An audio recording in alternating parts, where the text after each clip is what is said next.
Hi, my name is Eric Lannert, and I'm here to talk to you about Google Workspace security.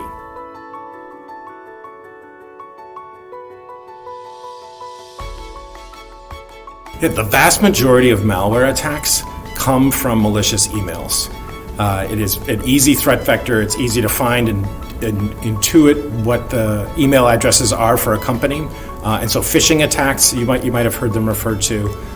The challenge is, in a world where we're file-based, and because it might not be convenient to use the file share or a portal like SharePoint, the way work tends to get done is emailing attachments back and forth. That creates the opportunity and a threat vector for attackers. They know that you're an email-based shop and you email stuff around, so you can impersonate the CEO and say, hey, your budget needs to be approved, attach a spreadsheet and make it look very, very real.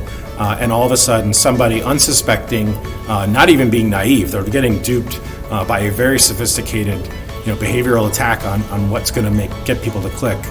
You are now exposed, and in a matter of minutes, your entire network can be subject to ransomware.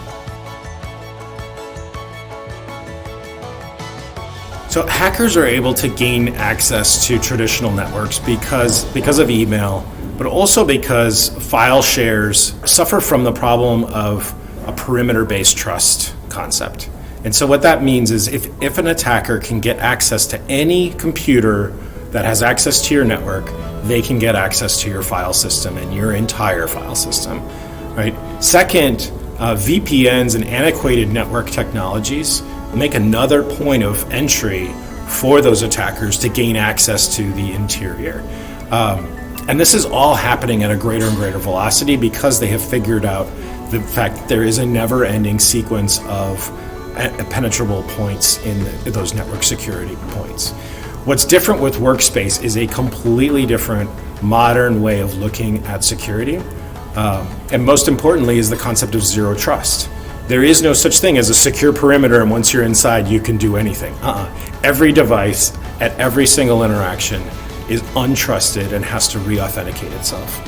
And so there is, as a result of having that paranoid viewpoint on the world, we can do things like allow people to bring their own device to work because we can trust it, because we can authenticate the person and the employee, and we are not necessarily trusting the device all on its own. We're going to trust the context in which it's being used.